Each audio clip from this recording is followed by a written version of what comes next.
بسم اللہ الرحمن الرحیم۔ صلح امام حسن، محرکات اور مضمرات۔ امام حسن مجتبی علیہ السلام کی زندگی میں باطل کی پروپیگنڈوں کی نقاب کشائی کے اعتبار سے مسئلہ تعداد ازدواج اور حقائق فہمی کے اعتبار سے مسئلہ صلح بے حد اہمیت رکھتا ہے۔ مسئلہ تعداد ازدواج پر مسلسل بحثوں کے بعد مسئلہ صلح پر قدر تفصیلی بحث کی ضرورت ہے۔ تمہیدی طور پر یہ بات نظر انداز نہیں ہونی چاہیے کہ امام حسن علیہ السلام کا کردار ان دونوں مسائل میں بالکل رسول اکرم صلی اللہ علیہ وآلہ وسلم کا کردار ہے کہ آپ کے بارے میں بھی انہی دو طرح کے مسائل کو حربہ بنایا جاتا ہے، اور کبھی دشمن نے مسئلہ تعداد ازدواج کو ہوسرانی کا مورد قرار دیا اور کبھی بظاہر دوستوں نے مسئلہ صلح کو نبوت میں تشکیک کا ذریعہ قرار دیا،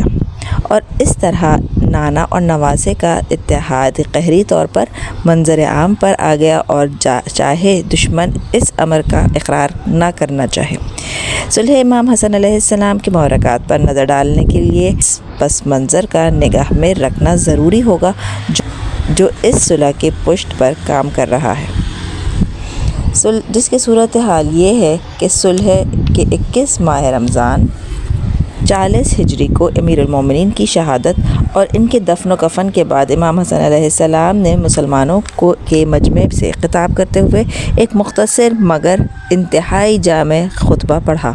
ایھا الناس، آج کی شب اس شخص نے انتقال فرمایا ہے کہ جس پر عمل و کردار کے اعتبار سے نہ پہلے والے سبقت لے گئے اور نہ بعد والے وہاں تک پہنچ سکتے ہیں۔ وہ مرد میدان رسول اکرم کے ساتھ راہ خدا پر جہاد کرتا تھا، انہیں بچاتا تھا، اور جب وہ پرچم دے کر اسے میدان جہاد میں بھیج دیتے تھے تو داہنی طرف جبرائیل اور بائیں طرف میکائیل ہوتے تھے، اور اس وقت تک واپس نہ آتا تھا جب تک دونوں ہاتھوں پر فتح حاصل نہ کر لے۔ ان کا انتقال اس رات میں ہوا جس رات عیسیٰ ابن مریم کو آسمان پر اٹھایا گیا ہے، اور یوشع ابن نون کا انتقال ہوا ہے۔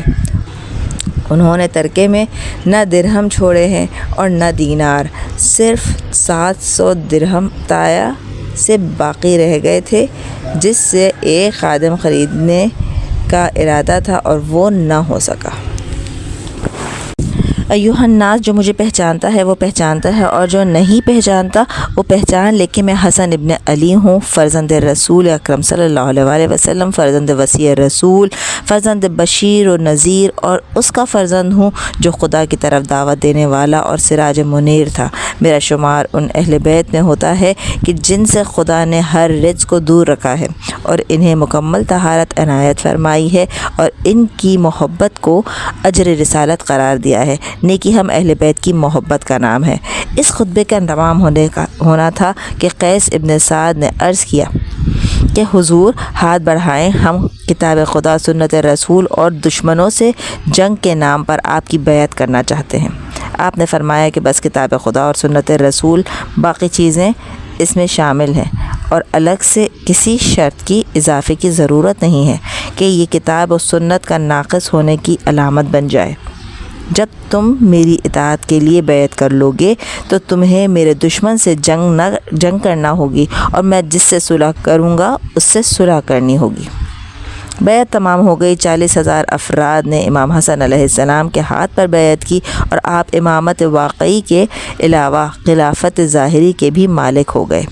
لیکن ادھر معاویہ جو فین ہی میں اپنی بغاوت کا اعلان کر چکا تھا اور قضیہ تحکیم میں اپنی دانش سے خلافت اسلامیہ بھی حاصل کر چکا تھا، اور اپنی مکمل حکومت ہموار کرنے کے لیے ابن ملجم کے ذریعے حضرت علی علیہ السلام کو شہید کرا چکا تھا، اسے اس امر کی اطلاع ملی کہ عراق کی حکومت پھر اولاد علی کی طرف جا رہی ہے، تو فوراً ریشہ اور دوانیاں شروع کر دیں اور کوفے پر حملہ کرنے کے لیے 60,000 کے لشکر کو روانہ کر دیا، اور امام حسن علیہ السلام نے قیس بن سعد سرکردگی میں 12,000 کے لشکر معاویہ کی پیش قدمی کو روکنے کے لیے روانہ کر دیا۔ معاویہ نے اپنی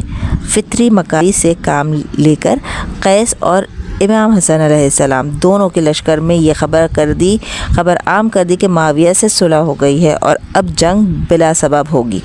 قیس کے لشکر میں خبر نشر ہوتے ہی ہوئی کہ امام حسن علیہ السلام نے صلح کر لی ہے اور قیس بلا سبب لڑ رہے ہیں، اور امام حسن علیہ السلام کے کیمپ میں یہ خبر نشر کر دی گئی کہ قیس نے صلح کر لی ہے اور امام حسن علیہ السلام بلا سبب جنگ کرنا چاہتے ہیں، اور اس طرح لشکر میں پھوٹ پڑ گئی، اور تحکیم کے موقع پر حضرت علی علیہ السلام کو دین سے خارج کرنے والوں نے امام حسن علیہ السلام پر بھی دین سے منحرف ہو جانے کا الزام لگا دیا، اور آخری نتیجہ یہ ہوا کہ امام حسن علیہ السلام کے قدموں تلے سے مصحف بھی کھینچ لیا گیا اور آپ کو بے حد اذیت دی گئی، اور جب آپ مدائن جانے لگے تو آپ کو زخمی بھی کر دیا گیا اور آپ کو تا دیر زیر علاج رہنا پڑا۔ اب امام حسن علیہ السلام کی حالات اس موڑ پر تھے کہ امیر المومنین علیہ السلام کی شہادت کے بعد معاویہ کی ہمتیں بڑھ گئیں اور تحکیم کو مستحکم کرنے کا موقع مل گیا، اور مسلمانوں کو بھی مال و دولت کی طرف جانے کا راستہ مل گیا۔ امام حسن علیہ السلام کے لشکر میں شدید اختلاف پیدا ہو گیا، لوگ مسلسل جنگوں سے عاجز آ گئے، مال غنیمت کی امیدیں ختم ہو گئیں۔ معاویہ نے رشوت دے کر سرداران لشکر کو بھی خرید لیا، اور عبید اللہ ابن عباس جیسے لوگوں نے بھی خیانت شروع کر دی، اور سارے سردار 50,000 میں بکے تو یہ 1,00,000 میں بک گئے۔ دشمن کی طاقت میں مادی اور معنوی دونوں طرح سے اضافہ ہو گیا۔ مادی اعتبار سے افراد بڑھے، معمول اموال کی فراوانی ہوئی، اور معنوی اعتبار سے سب اپنے حاکم کی اطاعت پر کمر بستہ ہو گئے اور ہر حال میں اس کی فرمانبرداری پر تیار ہو گئے۔ اونٹ کو اونٹنی ہی کیوں نہ کہے اور باطل کسی قدر نمایاں کیوں نہ ہو جائے۔ مدائن میں پیش آنے والے حادثات اور ساتھیوں کی طرف سے کسی طرح کی کارروائی نہ ہونے کی بنا پر صورتحال اور سنگین ہو گئی اور مقابلے کی امکانات بالکل ختم ہو گئے۔ مسلمانوں کے خون کی حفاظت کی ذمہ داری بہرحال حاکم پر عائد ہوتی ہے، اور اسے اس وقت تک جہاد کا حق نہیں ہوتا جب تک فتح یقینی نہ ہو جائے یا قربانی دین کی حق میں مفید نہ ہو جائے۔ امام حسن علیہ السلام کے لیے ظاہری فتح کا تو کوئی امکان نہ تھا، قربانی کی بھی کوئی افادیت نہ تھی، اور صرف چند مخلصین باقی رہ گئے تھے۔ ان کی زندگی کا بھی خاتمہ ہو جائے گا اور حقیقی اسلام کا کوئی نام لینے والا بھی نہ رہ جائے گا۔ اور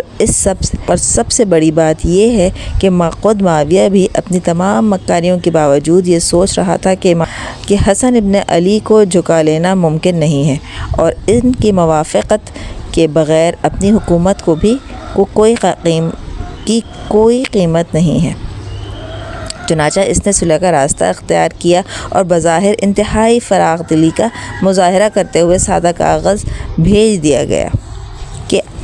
ہم آپ کی شرائط پر صلح کرنے کے لیے تیار ہیں۔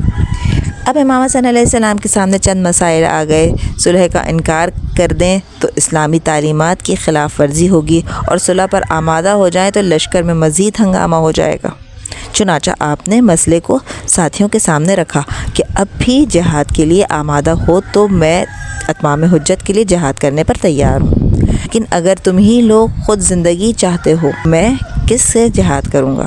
لشکر نے مکمل طور پر البقاء کا نعرہ لگا دیا،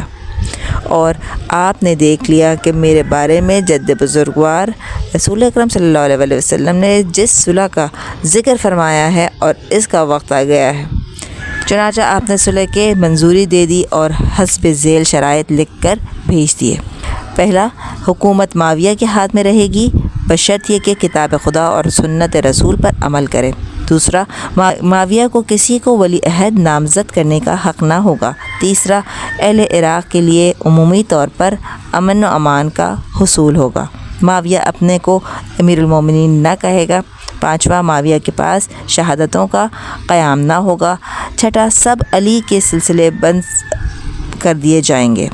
7واں ہر صاحب حق کو اس کا حق دیا جائے گا۔ 8واں شیعوں کے لیے عمومی طور پر امن و امان رہے گا۔ 9واں احواز کا اخراج جمل اور صفین کے مقتولین کی اولاد کو دیا جائے گا۔ 10واں بیت المال کوفے امام حسن کے قبضے میں رہے گا۔ 11واں معاویہ سالانہ 10 لاکھ درہم ادا کرے گا۔ 12واں امام حسن امام حسین علیہ السلام اور اہل بیت کے خانوادے کو کسی طرح کی اذیت نہ دی جائے گی۔ ظاہر ہے کہ مذکورہ بالا حالات کے پیش نظر جب صلح کو پیشکش کی جائے اور اس طرح کے شرائط پر رضامندی کا اظہار کیا جائے تو جنگجو افراد کے علاوہ کسی کے لیے جنگ و جدال کا جواز نہیں رہ جاتا اور ہر انصاف پسند انسان کا فرض ہو جاتا ہے کہ وہ صلح پر آمادگی کا اظہار کر دے، چاہے اس صلح کا انجام کچھ بھی کیوں نہ ہو۔ پھر صلح کو نظر انداز کر دینے میں دین اور دنیا دونوں کا فساد تھا۔ دنیاوی اعتبار سے سوائے اصحاب باوفا اور اہل خاندان کے قتل عام کے اور کچھ ہاتھ نہ آتا اور دینی اعتبار سے ہر خون کا جواب دہ بھی ہونا پڑتا کہ حالات کے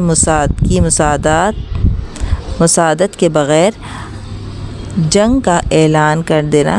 خودکشی یا خون ریزی کی دعوت دینے کے علاوہ کچھ نہیں تھا۔ ایسے حالات میں صلح اور سکون کی مثالیں رسول اکرم صلی اللہ علیہ وسلم کی حیات میں بھی موجود تھیں اور ملائے کائنات کی حیات میں بھی، بلکہ رسول اللہ صلی اللہ علیہ وسلم نے تو بظاہر کفار کی شرطوں کو تسلیم کر کے صلح کی تھی، جس پر حضرت عمر نے اپنے غیظ و غضب کا بھی اظہار کیا تھا اور آپ کی رسالت کو مشکوک بھی بنا دیا تھا۔ لہٰذا امام حسن علیہ السلام نے صلح کی منظوری دے دی۔ اس کے بعد امام حسین علیہ السلام کی جنگ کا معاملہ اس سے بالکل مختلف تھا اور کہ آپ کے سامنے صلح کا کوئی ذکر نہیں آیا، بلکہ یزید نے آپ سے براہ راست بیعت کا مطالبہ کیا، جس کا مطلب ہی دین کی تباہی اور بربادی تھا، اور ایسی صورت میں جہاد واجب ہو جاتا ہے۔ ورنہ امام حسن کی زندگی میں اور امام حسین مضمرات صلح کے بارے میں شرائط کے بغور مطالعہ کر لینا ہی کافی ہے کہ اس سے واضح طور پر اندازہ ہو جاتا ہے کہ امام حسن علیہ السلام نے صلح پر آمادگی کیوں ظاہر کی اور آپ اس صلح پر کس قسم کے نتائج حاصل کرنا چاہتے تھے۔ اجمالی طور پر یہ کہہ دینا کافی ہے کہ آل محمد کا مقصد زندگی حفظ شریعت اور صیانت اسلام کے علاوہ کچھ نہیں تھا۔ انہوں نے تمام زندگی اسی امر کی کوشش کی ہے کہ ان کے جملے حرکات اور سکنات کا مقصد ہمیشہ تحفظ مذہب رہا ہے۔ کبھی اس مقصد کو حکومت دے کر انجام دیا یا جیسا کہ امیر المومنین نے خلافت کے چوتھے مرحلے پر کیا، اور کبھی حکومت دے کر انجام دیا جیسا کہ امام حسن علیہ السلام میں ہوا۔ اسی طرح کبھی دشمنوں کی جان لے کر اس فریضے کا انجام دیا جیسا کہ بدر و احد اور معرکوں میں ہوا، اور کبھی اپنی جان دے کر انجام دیا جیسے مسجد کوفہ میں ہوا، بلکہ کبھی دونوں اسلوب جمع کر دیے ہیں، یقتلون و یقتلون، جیسا کہ صحرائے کربلا میں ہوا۔ آل محمد کے طرز عمل میں اگر کسی وقت اختلاف نظر آتا ہے تو وہ اختلاف بھی اسی مقصد کے حصول کے حالات کا نتیجہ ہے، اور اس اختلاف کردار میں ہرگز تعبیر نہیں کیا جا سکتا ہے کہ اس لیے کہ اس کی مثالیں سنت الہیہ میں بھی موجود ہیں اور سیرت مرسل اعظم میں بھی۔ پروردگار نے اپنے انبیاء کی زندگی کا تحفظ کرنا چاہا تو کبھی موسیٰ کے ہاتھوں کو ایک انگارے سے بھی نہ بچایا اور اس پر نشان پڑ گیا، اور کبھی ابراہیم کو لاکھوں میں لکڑیوں کے شعلوں کے درمیان بھی بچا لیا۔ رسول اکرم صلی اللہ علیہ وسلم بھی کبھی بدر و احد کے میدانوں میں طاقت کا مظاہرہ کرتے ہوئے رہے، اور کبھی عجیب و غریب قسم کی صلح پر آمادہ ہو گئے جو بڑے صحابہ کرام کی سمجھ میں نہ آئی۔ بات صرف ایک تھی اور وہ ہے دین کا تحفظ حالات کے اعتبار سے ہوتا ہے، اور حالات زمانہ ہمیشہ بدلتے رہتے ہیں۔ پھر امام حسن علیہ السلام نے صلح کے لیے بہترین موقع دیکھا تھا کہ جس کا باپ کل میرے نانا کی ایک شرط پر ہنگامہ کر رہا تھا، اسی باپ کا بیٹا آج میری ہر شرط کو ماننے کے لیے تیار ہے اور میرے حوالے سادہ کا آغاز کر دیا ہے، اور میری فتح کا اعلان پہلا اعلان ہے۔ اور میرے لیے بہترین امکان ہے کہ میں شرائط لکھ کر ایک بہترین دستاویز تیار کروں جو صبح قیامت تک فریقین کی نیت اور ذہنیت کی بھی ترجمانی کرتی رہی اور حق و باطل کی شناخت حاصل کرنے والے کی رہنمائی بھی کرتے رہے۔ چنانچہ امام حسن علیہ السلام نے اپنی صلح سے حسب ذیل فوائد حاصل کیے۔ پہلا، حاکم شام معاویہ جو باپ، دادا، ماں، نانا یہاں یعنی ددیال اور ننیہال دونوں طرف سے دشمنان اسلام تھا، اسے گویا دین اسلام کا محافظ بنا دیا اور اب وہ اسلام کو آل رسول کی میراث سمجھنے کے بجائے اپنی ملکیت سمجھنے لگا اور اس کے تحفظ پر آمادہ ہو گیا۔ جس طرح بزرگوں کا کہنا ہے کہ محلے میں مال کو محفوظ رکھنا ہے تو اس کے پاس پا دو جس سے چوری کا خطرہ ہو، مال ہمیشہ محفوظ رہے گا۔ دوسرا، ظالمین کی تاریخی کردار یہ رہا تھا کہ حالات کے بدلتے ہی اپنے سابقہ روش کا انکار کر دیتے ہیں اور اپنے کو معصوم ثابت کرنے لگتے ہیں۔ امام حسن علیہ السلام نے چاہا کہ سب علی کے بند کرنے کی شرائط لگا کر دنیا پر یہ واضح کر دیا جائے کہ شام کے زیر اقتدار نفس رسول سے کس طرح کا برتاؤ کیا جاتا رہا ہے اور آل محمد کس مظلومیت کی زندگی گزارتے رہے ہیں۔ تیسرا، اسلامی حکومت کے لیے سب سے اہم بات یہ ہے کہ اس کی بنیاد کتاب و سنت پر ہو اور اس سے ہٹ کر کوئی حکومت اسلامی کہے جانے کا قابل نہیں ہے۔ امام حسن علیہ السلام نے پہلی شرط کا یہ قرار دی تھی کہ کتاب خدا اور سنت پر عمل کرنا ہوگا، جو اس امر کا کھلا ہوا اعلان تھا کہ شام کی حکومت میں کتاب و سنت پر عمل نہیں ہو رہا ہے، اور امام حسن علیہ السلام کی پہلی ترجیح یہ ہے کہ کتاب و سنت پر عمل ہو چاہے حکومت کسی کے ہاتھ میں ہو۔ ہمارا مقصد حکومت نہیں ہے، کتاب و سنت پر عمل درآمد کرانا ہے۔ چوتھا، ہر مسلمان کا فرض ہے کہ مسلمانوں کی جان و مال کا تحفظ کرے اور اس کے لیے ہر وہ راستہ اختیار کرے جو قوانین شریعت اسلامی کے خلاف نہ ہو۔ امام حسن علیہ السلام کو معلوم تھا کہ حاکم شام بہرحال کسی نہ کسی بہانے سے میرے اصحاب اور مخلصین جو اسلام کی حقیقی مخلصین ہیں ان کی زندگی کا خاتمہ کر دینا چاہتا ہے، اور ان زندگیوں کے تحفظ کا بہترین ذریعہ صلح نامہ ہے جس کے مرتب کرنے کا اختیار میرے ہاتھوں میں ہے۔ لہٰذا آپ نے صلح نامہ مرتب کر کے ان زندگیوں کا تحفظ کر لیا جن کا تحفظ کے لیے اچھے خاصے لشکر اور اسلحے بھی ناکافی تھے، جیسا کہ تاریخی تجربات سے واضح ہو چکا تھا۔ البتہ اس طرز کا قیاس جمل و صفین کی لڑائیوں پر نہیں ہو سکتا ہے کہ امیر المومنین علیہ السلام نے اپنے مخلصین کی زندگیوں کا تحفظ کیوں نہیں کیا، اس لیے کہ جمل اور صفین میں دشمن حملہ آور تھا اور حملہ آور سے تحفظ کا طریقہ مسلح مقابلے کے علاوہ کچھ نہیں ہوتا ہے۔ وہاں صلح کی کوئی پیشکش نہیں تھی جسے وسیلہ بنایا جا سکتا۔ جس طرح امام حسن علیہ السلام کے سامنے یہ غنیمت موقع آ گیا تھا، بلکہ صفین میں بھی جب نیزوں پر قرآن بلند کر دیے گئے اور یہ امکان پیدا ہو گیا کہ جنگ کو روکا جا سکے تو امیر المومنین نے فوراً جنگ کو روک دیا اور دشمن کو خونریزی کا مزید موقع نہیں دیا، حالانکہ آپ کو معاویہ کی نیت کا بھی علم تھا اور آپ اس جنگ بندی کے نتائج سے بھی باخبر تھے۔ پانچواں، صلح کے زیر اثر محبان اہل بیت کو قدر آزادی کی سانس لینے کا موقع ملا تو انہوں نے اپنے عقائد اور احکام کا اعلان شروع کر دیا اور اس طرح امت کو بالواسطہ حقائق سے آگاہ کرنے لگے۔ چنانچہ اذان کے درمیان ولایت علی کا اعلان بھی اسی استفادے کی ایک کڑی تھی کہ جب معاویہ نے ممبروں سے گالیاں دلوانا شروع کیں تو علی والوں نے میناروں سے ولایت کا اعلان شروع کر دیا تاکہ دنیا پر یہ واضح ہو جائے کہ گالیوں کا یہ سلسلہ کسی عام انسان کے لیے نہیں ہے بلکہ ایک ولی خدا کے لیے ہے جسے قرآن نے ولی خدا قرار دیا ہے، اور ولی خدا کو گالیاں دینا خود خدا کو دعوت جنگ دینے کے مترادف ہے، جس کے بعد اسلام کی کوئی حیثیت نہیں رہ جاتی اور معاویہ کسی رخ سے مسلمان نہیں رہ جاتا۔